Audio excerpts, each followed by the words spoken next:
You are listening to The Dish on Health IT, brought to you by Point of Care Partners, a leading health IT consultancy.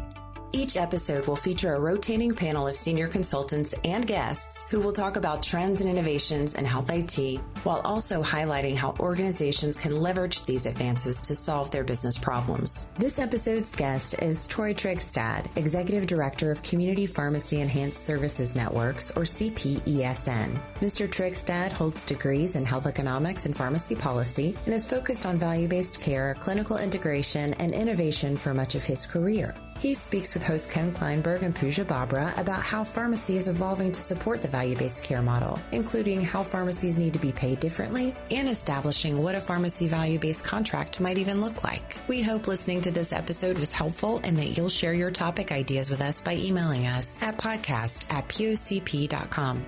Hello, everyone, and welcome to The Dish on Health IT, where we break down and discuss some of Health IT's biggest news and most exciting milestones with leading industry guests.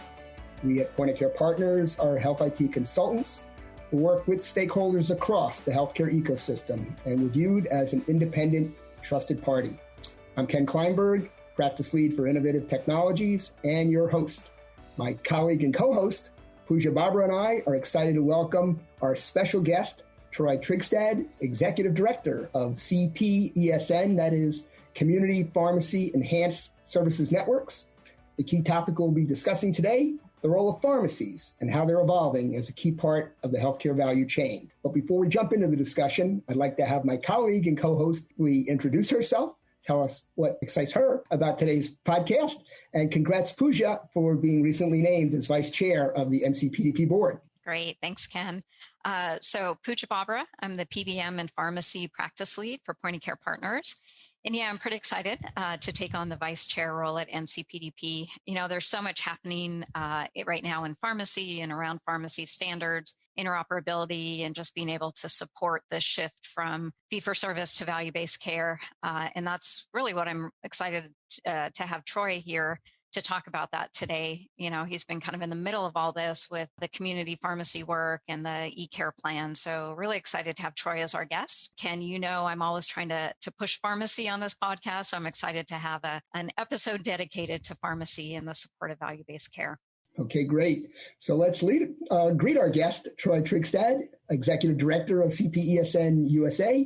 Troy, welcome to The Dish on Health IT. To start, could you tell us a bit about yourself? And for those who are not familiar, tell us about CPESN. Sure. Well, thanks for having me, Pooja and Ken. I come from a small town in Iowa. I went pharmacy school in Iowa, and I moved to North Carolina to do a graduate program in health economics and pharmacy policy. And that led to 15 years with primary care, trying to figure out how to do accountable care, clinical integration, meet value-based contracting with purchasers and grants and innovations and the state and commercial payers. And one day somebody said, we want you to go try and do that with pharmacies. And so here I am 4 or so years later, and in many ways feel very blessed because it was a great trajectory because all that sort of learnings on what's going on the medical side that happened 10 or 15 years before it's now happening in pharmacy, there's a lot to draw on, good, bad, or ugly.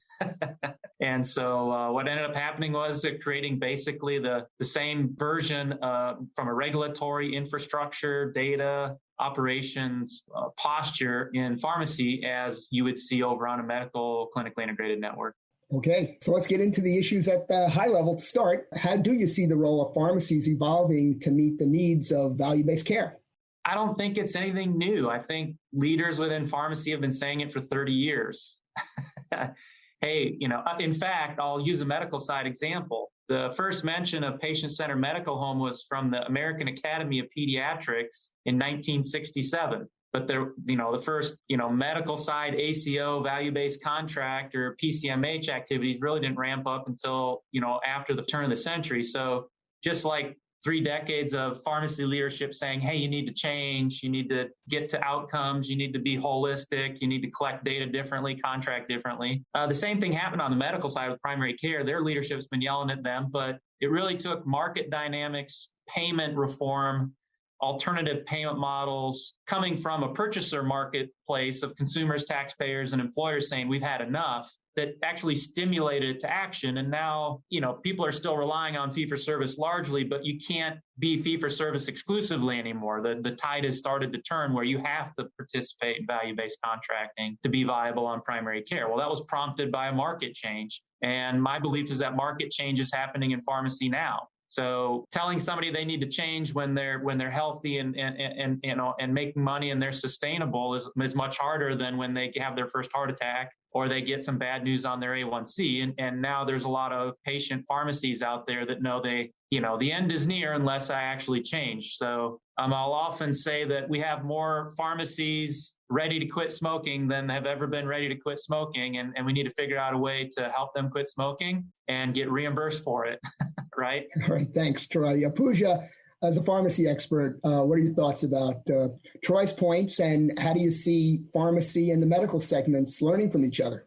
Yeah, I agree with everything Troy said. And, we had done kind of this model around value-based care and the different stages of adoption. And when I think about kind of the early stages of value-based care adoption, it's really around linking kind of fee-for-service to quality and value. And I think we saw some early kind of examples around that in the pharmacy and PBM space. CVS, I think a few years ago put out this kind of, they called it the value-based formulary, right? And it was supposed to be around kind of this concept of using the drugs that would provide the best outcomes. I don't think there was much adoption around it, and it was kind of early. But now I think you're starting to see a shift, right? Where we're starting to actually see the value-based contracting, the manufacturers, the PBMs trying to say, how do we make sure that we're using medications that, you're going to actually see the outcomes. And I think part of the problem is there's just no way to measure that kind of stuff. So then we have to look at the pharmacies. And I think the pharmacies and the pharmacists can actually directly impact outcomes, right? That smoking cessation, they can play out that front role. They can, be working with their patients that they're seeing when they're picking up their medications. And I think, starting with the pharmacists and the pharmacies are the right way to bring in more of that tying reimbursement to outcomes. We just need to have models out there to be able to do that. And we're not quite there yet, I think, on the pharmacy side, unfortunately. Yeah, I think another, shorthand way of saying it is what's past for medical is becoming prologue for pharmacy. Yeah, absolutely. Yep. Yeah. All right. Well, let's turn our attention more specifically to what CPESN does, and, for example, with e-care plans, helping the industry with identifying gaps and improving communications, focusing on quality. Could you tell us about that?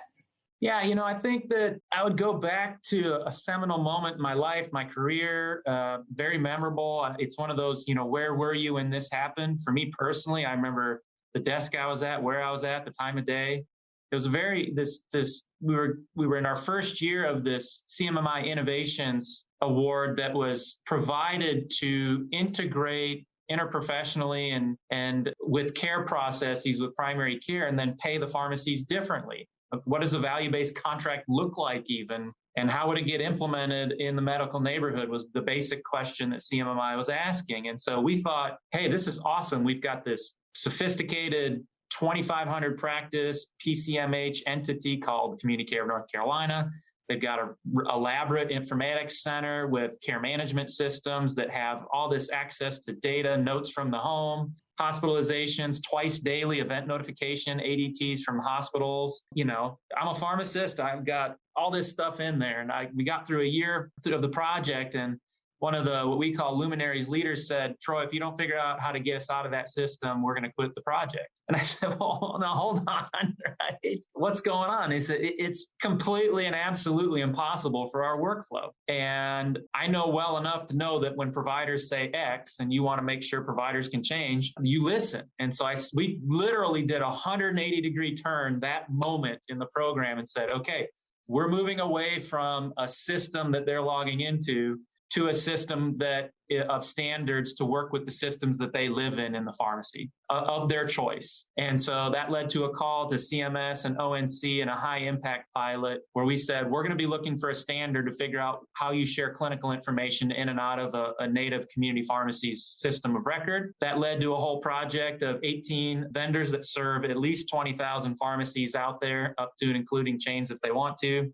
Some of them are native pharmacy management systems. Some of those are more portal oriented, just like e-prescribing. We don't care. We just need the transaction, right? Give me the script standard. I know what I need to receive over here so I can engage in these value-based arrangements and data sharing. And so we did that as part of the CMMI effort, and that changed the project fundamentally. And here we sit today, and there's millions of care plans that now transact under the HL7 Pharmacist Electronic Care Plan Standard. It's not great for claims adjudication. I just got off a call where what we're trying to do is set up a system through telecom for billing and a system through care plans in order to collect the clinical data that you need for performance and those types of things. And so from my perspective, I'm very bullish on the electronic care plan. We don't have the super highway and the bells and the whistles and the sidecar utilities for fee-for-service billing and those types of things to go with it. And so, I guess I'll finish by saying why I'm so bullish on the care plan.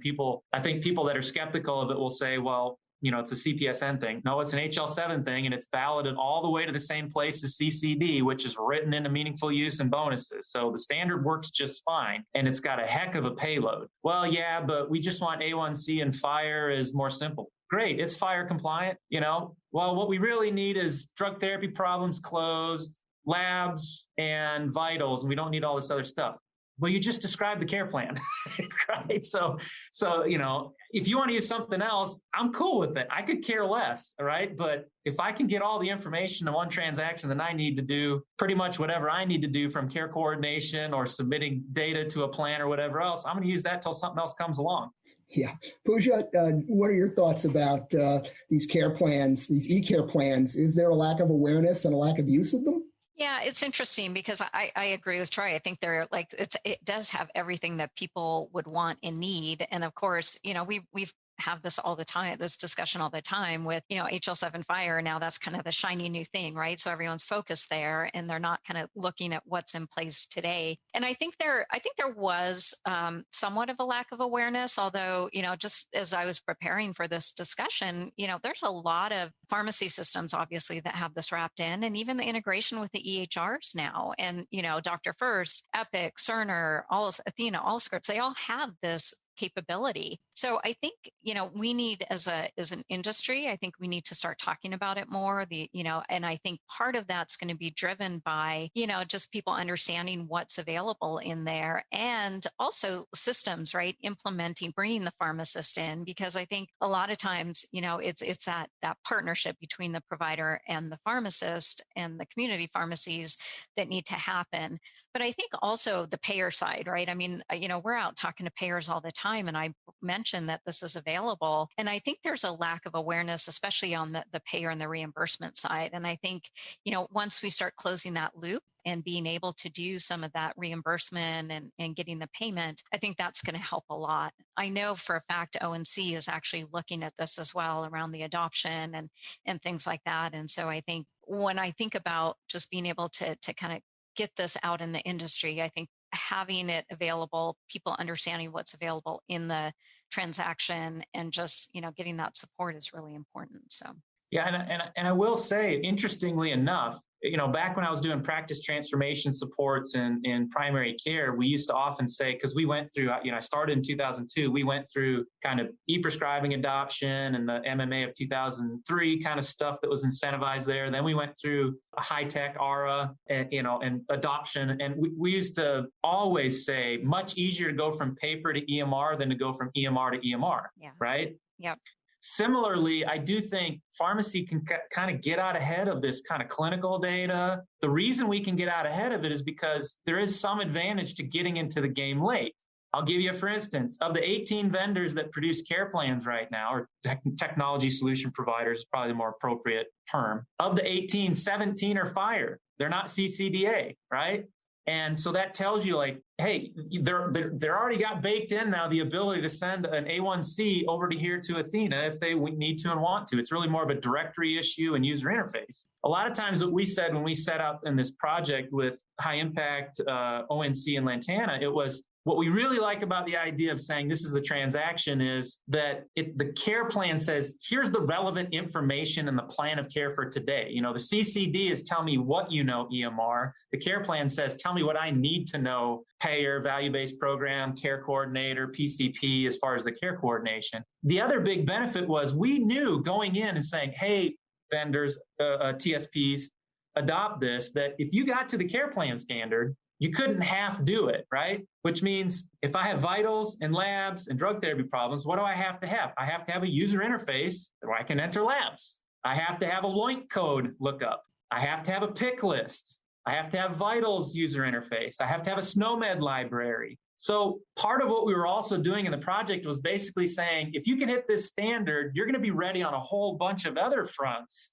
Right? It's more of a TSP and provider readiness exercise as well. Do I care if you only have A1C and you can only send A1C fire to some entity? That's great. What I know is that there's 18 TSPs that if those pharmacies are using those 18 TSPs, they have the range of capabilities. That's why this idea of meeting the standard, which I don't own, it's not CPESN's, mattered to us because we needed pharmacies that had the utilities to do this stuff to enter into these contracts. Up to and including, I have to be able to see and put an A1C in there. It's not just about the transaction. The real work is what do you need to be able to do in order to actually put that data point in that transaction and send it. The transaction part's the easy part. Well, let's tease that apart for a moment. We're all bought in on FHIR. And the N in CPESN is network. How do you see the role of a national lookup, for example, and the ability to do patient matching have an influence here? And then if we had that, what about, and I think you were driving us toward that discussion here, how does this integrate with the workflow of pharmacists and other stakeholders? Yeah, so early on in the project, too, as we kind of got going, I would often tell the folks like Shelley and the PHIT Collaborative, we're going to flip the priorities and the sequencing of this on its head and flip it. Rightly so. I'm a provider of care as well. We often think, oh, we're going to share information because we're going to have a better picture of the patient. We're going to be able to provide better care delivery. No question that's nirvana and that's where we want to be. But you don't start with the hard thing first, ever. Start with the easy thing first. Okay. So the first reason we collected is because we have an obligation from a regulatory perspective to collect clinical integration for the purposes of quality. Improving quality, reducing variation. Well, that's on the easier pile, right? Because once you get the TSPs to do the standard, there's only one place they're sending it to start with. And we're just saying, does this meet the transaction or not? If not, kick it back to you. If it does, bring it in. It's all the same. So for us, it's all the same coming in. For them, that's standards, right? But you send it to one place. That's on the easier pile, then it's just analytics. The next step is to say, well, who can we share it with in a simple sharing? And that can be a university to figure out, hey, what preceptors are good about doing care plans and advancing those types. That's just analytics, a receiver that can use that for a good purpose. Payers, I'm shipping you information on an SFTP. Simple use case, party to party. Next, more complicated, care managers. Send it to you, MCO care managers, because now you have a system you can put it in. Care coordination, but point to point.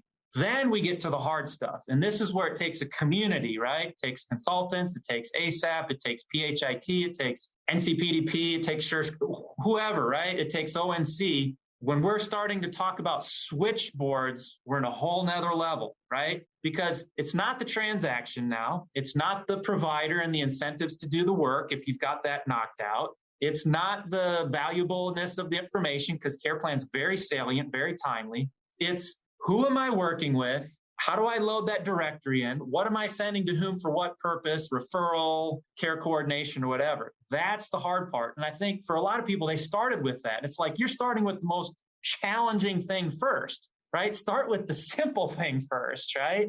And this is why, payers and value-based contracting, to me, are the vehicle that we get to care coordination, right? We don't start with care coordination for the sake of it, unfunded mandate. We say, hey, if this capability exists now, maybe we can figure out a way to pay for that coordination. Maybe we'll pay for CCM to the pharmacy if the pharmacy can send a care plan to Athena.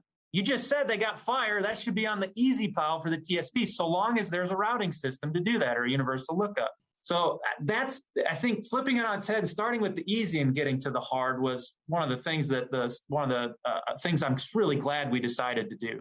Pooja, what do you think? Yeah, no, it's funny because I think back to my days when I was, doing the EHR, implementing meaningful use, and we were told, you have to incorporate these direct addresses, right, for physicians. And we're like, how are they going to know, like, if I want to send to another doctor, like, I don't know, your direct address. And I think of it the same way, right? I mean, to your point, if you're capturing the data, but who are you sending it to? How are you finding that person? And I think, all the discussion about the FHIR directories and everything that's happening around interoperability is a step forward on the medical side. But I think from the pharmacy side, I mean, clearly we need to be pharmacy should be included in those FHIR endpoint directories as they start getting rolled out. But I think having that, wrapping the value-based contract, the value-based, things between the providers and the pharmacies and doing it within that context is really important. And I think, you're going to get some wins there. And I think after that, open it up, right? Once we solve, and I don't think we've even solved it on the medical side around directories and finding,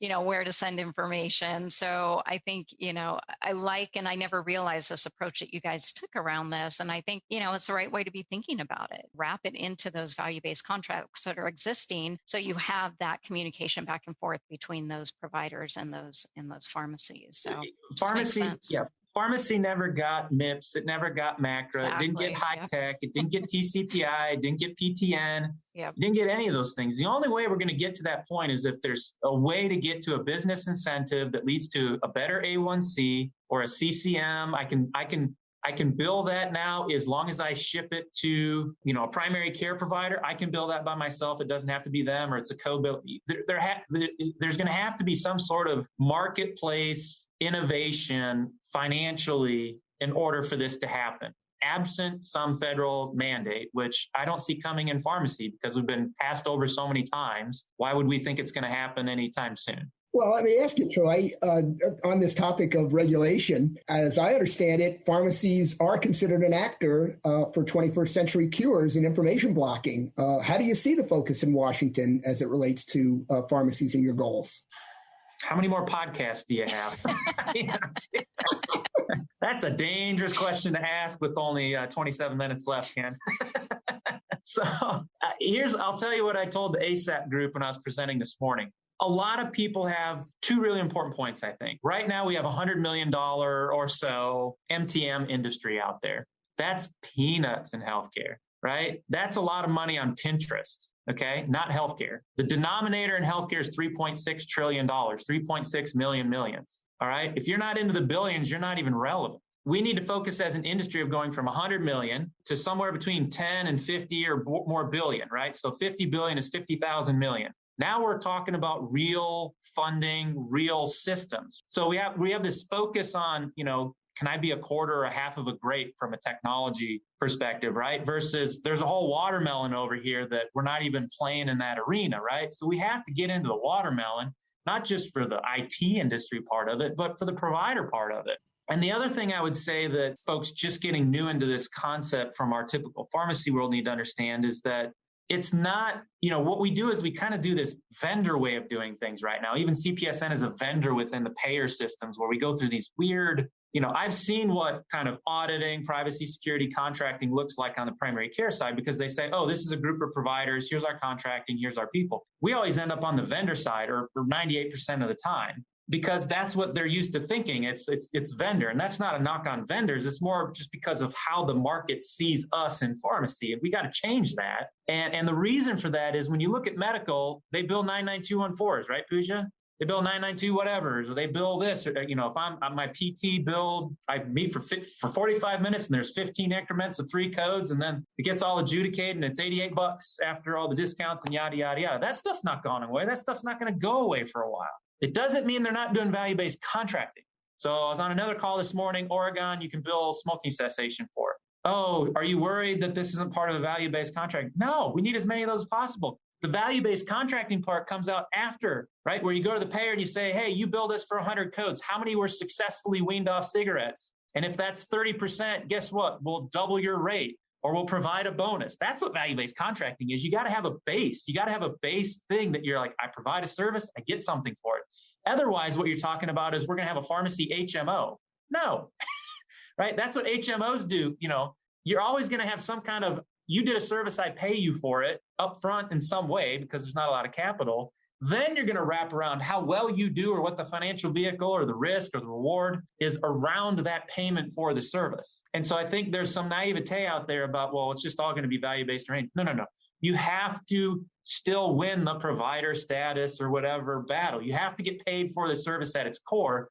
The value-based part comes with how it is you incentivize or disincentivize or discriminate payment for the provision of those services.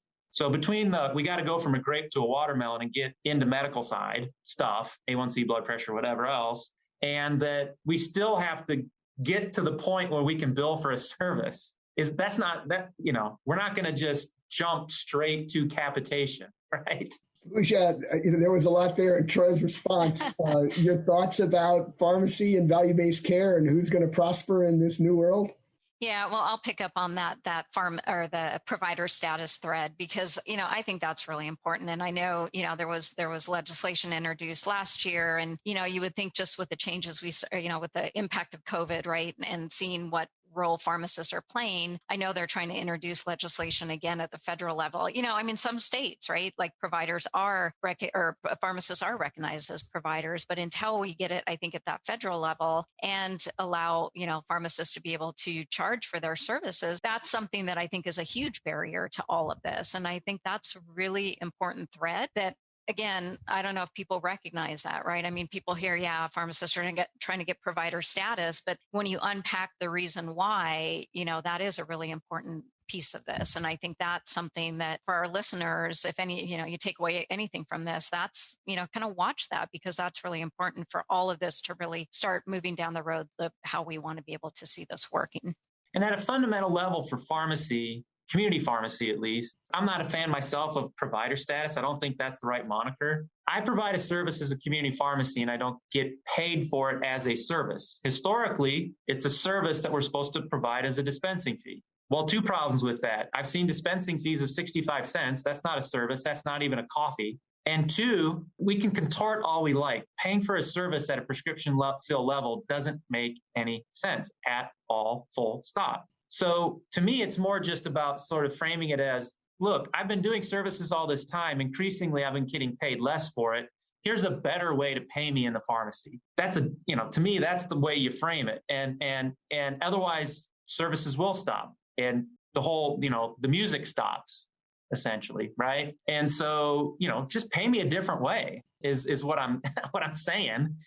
More than anything else, right? And so if you pay me a different way, I'm more than happy to engage in value-based contracting and make sure you get what you need, but you got to pay me in a different way and not for each prescription fill. You're not going to pay me 6 times when I fill 6 prescriptions, right? You're going to pay me for a service when I provide a service. So fine, don't pay me over there anymore in the fills because that's a dumb way to do it anyways. Pay me a different way, provider status, whatever. There's a lot of entanglement we run into when we say it that way. So I've got a question queued up here that I think we've addressed quite a bit already about how the money flows in healthcare, how that's changing over the decades, and what it means for pharmacies that you represent and serve. As we were prepping for this call, we were discussing this game Blockus, where every player tries to take over the board. What are your comments here, Troy, about how this market is evolving from a financial perspective? Thing number one, if you've never, I'm not a paid advertiser or spokesperson for Blockus, but it's a great family game because kind of anybody can kind of do it, and it's simple, and it's a great family game. And if you're not familiar, go get familiar with it. It's the best Harvard Business Review that you'll ever have, strategy MBA kind of review that you'll have that you don't have to read a single word. And the basis of the parable is to cut to the chase so that you're the best player when you open it new is, there's a set number of pieces that you have to get on a board, but you can't touch the sides of your own pieces. So the whole goal of the game is to get your pieces down on the board as much as you can before you can't play any more pieces. And the name, connivingly, mischievously, leads you astray by thinking the best strategy is to try to protect your space on the board. I'm going to use my blocks to block other people from being able to come into my space so I can play all my blocks. But the trick is there's not enough spaces in your corner of the world to play all your blocks. And that's what's going on in pharmacy right now. There is not enough money in dispensing. Stat for you, 50% of the drug cost now is 2% of the fills. 3 years from now, that could be as much as 80% of the drug costs. 3 to 5 years, 80% of the drug costs are 3 to 4% of the fills. There's not enough space where you're at to survive. So what do? The key to Blockus is actually to penetrate other people's defenses. That's how you win at Blockus every single time. So go play the game and you'll just get an intuitive sense like this really does make sense as I'm thinking about my business strategy in healthcare. Trust me. Oh, gee, it's a little scary when you think about what that can do to the family dynamics. It is because there's who you and how you, like, who is it? Whose territory am I going to invade? Is it my wife? Is it my 14-year-old daughter? Is it, so it is true, actually. Yeah, because you can pick on people too. Pooja? Yeah, honestly, I never heard of the game before. We were prepping for this, and I'm actually excited. I ordered it actually on Amazon. And I'm kind of wishing I had it when we were really quarantined because it would have been a great game to play. But yeah, I think it's pretty much just echoing what Troy said. I mean, I think as in the pharmacy industry, we've got to be thinking outside of the box, right? And outside of your space. And there's going to be, I think we are set up right now to, be in a position to kind of change things in pharmacy. I hear O&C, I hear CMS, I see them, starting to focus on pharmacy and in that arena. But I think the real question is, how do you make sure that you can, stay as a viable business in the pharmacy world? How do you make sure that you're starting to collect this data? How do we make sure that pharmacists are starting to get paid for their services? And I think there's just a whole thing around this and, kind of bringing it back to standards and transactions. There's a lot of things happening right now. And, between the e-care plans, between being able to do more around specialty enrollment, being able to do a lot more in pharmacy, we need to start thinking more broadly. And I think we need to start working more directly with the payers and with, O&C and others to figure out, how pharmacy is actually going to play in kind of this new world that we're entering, which I'm excited about. I think things are hopefully we're going to see a shift now. I think the time is right. If I use NCPA Digest math and sort of math that's publicly available out there, again, 20% gross margin, product margin, whatever else operating, there's different ways of saying it in pharmacy world. But at the end of the day, just the mathematical way of saying this is people are operating on anywhere from, scary to say it, -1, -0.5% to up to 2% profits. Right? So let's say 1.5 is the average right now. Okay. So if you're a $10 million a year gross pharmacy, which is a pretty successful pharmacy, I've worked in 120 pharmacies as a floater. I bet only 5 of them were $20 million plus a year because specialties somewhere else. Right. And so $10 million is a successful pharmacy. What's 1.5% of 10 million? 150,000, you're going to run a $10 million business, and you better be a $100 billion industry if you're going to have a 1.5% margin, right? So do the math. Okay, 150 that way with a ton of risk, ton of carry costs, a lot of operation. Or I can have a $1 million business with a 40% gross and a 15% profit margin or a 20% profit margin. What's 20% of $1 million? It's already more than your 1.5% of 10 million, gang. Services industries average 40% margin. And I see almost identical numbers on the healthcare side when you actually have economy of scale services. 71% of the profit margin at RX Clinic Pharmacy is from services, not 71% of gross, 71% of profits. And so pharmacy has to understand that shift. That it's not about what you bring in, it's about what you bring in that you can actually keep after everything's been spent. And services are absolutely it. And COVID has provided a craft beer moment or hard seltzer moment to opportunity for pharmacies. And what I mean by that is we can say it to ourselves all day long. We can publish 58 trillion studies that say we do great things. At the end of the day, it's about consumers and purchasers, whether it's the patient, the taxpayer, the employer, the plan, the premium holder, whatever, it's those folks that matter. And what COVID perhaps has done is change people's mindset about pharmacies being providers of care. And so if that's the case and the consumer sentiment has changed, now it is we've got to get on our horses and actually execute on it. I keep pointing to the PQS, Pharmacy Quality Solutions Trend Report. Great, amazing data in there. If I was a consultant, I'd be trotting out that data to every client I had, Pooja and Ken. One of the data points that's in there, it asks plans. If you had the ability to collect A1C and blood pressure biometrics from pharmacies in a structured way that allowed you to get credit for it, would you contract with pharmacies? And 3/4 of plans say yes. What I've seen happen over the last 5 years is plans have gone from the farthest behind on medical side, watermelon, bigger industry value-based contracting, to actually being ahead. And now they're the most ready. The providers are the next most ready, and pharmacy IT is the one that's lagging behind. From a workflow, submission of data, interaction, exchange to do what medical does. It's actually IT that's behind. The plans have leapt everybody and said, hey, what do I care where I get an A1C from? And if I can get it from pharmacies, are you kidding me? The ones the patients are in front of all the time, where we're going to be doing all of our testing, where we're going to be doing all this stuff, where consumers like the convenience and all the stuff we've been talking about, that kind of stuff's really game changing. Okay. As we work towards wrapping up this podcast, I'd like to ask you, Troy, is there anything you'd like to ask the industry and our listeners in terms of actions to take? Two things. Thing number one is I'm on a mission to communicate to the world that we need some sort of consensus-based entity like PQA to step up or be created around pharmacy information technology to really enable the services billing and the value-based contracting, because the marketplace may get ready for it, but the cost to administer services, payment to pharmacies, the cost to administer value-based contracting from a friction, administration, all of that stuff is too much to be the watermelon. That's why it's still a grape, frankly. And then second, so what's the consensus? Where's the compass? How are we getting together as an industry and saying, here's the key 3 capabilities that a pharmacy user interface needs. Here are the 3 transaction capabilities. What's the relay health of services, the MD-on of services, the switch, what does that look like? Where's the compass so that the industry can move forward quickly? I don't know what that is. I hope somebody steps up. The second thing is pay us differently. I'm not going to say the P word as we discussed earlier, but that has to happen. Our associations need to make that happen.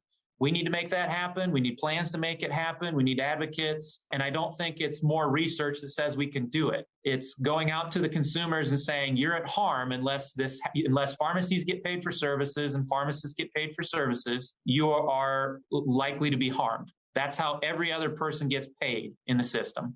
You're missing out. You don't get a service that you need. We've established we can do it well and do it right and all those sorts of things. We have way too much emphasis on that. Pooja, take us out with final comment. Sure. So I love Troy's idea of kind of someone stepping up, right, and doing the consensus building around, the services billing and the pharmacy technology. I mean, we talk internally all the time about how we need almost like a Da Vinci accelerator for pharmacy now, right? I mean, get the people in the room who care about this stuff, who we come up with the use cases, figure out what we need to do, and build that consensus around what do we need? What does this look like? I mean, I think there's a lot of the groundwork has been done now. So now we need to get those people in a room, step up and get that moving. So I'm all for a pharmacy accelerator, group to do this. So I think, just kind of wrapping up from my side, I'm really excited that, we got to have Troy on. I think pharmacy, I think the day is coming now that we're ready for this, and we just need to get those stakeholders together, get some consensus and get things moving forward. So just excited to hear kind of Troy's take on all of this, and I'm in agreement. I mean, I think we just need to now take that next step forward around all this. Okay, great. I want to thank my co-host, Pooja Babbrah, and especially thank our distinguished guest, Troy Trygstad, Executive Director of CPESN. Thanks to our audience for listening to this edition of Point of Care Partners, The Dish on Health IT. Please follow us on Apple Podcasts, Spotify, or whatever platform you're using to pick up your podcasts, including our most recent new platforms that just started carrying us, Healthcare Now Radio and the podcast channel. And if you prefer, you could also watch extended versions of our podcast on the POCP video channel, which is on our website. And remember that Health IT is a dish best served hot. Is it a challenge to stay on top of interoperability regulations and the flurry of activity with fire accelerators? Email us at interopoutlook@pocp.com to learn more about our new Interoperability Outlook subscription monitoring service.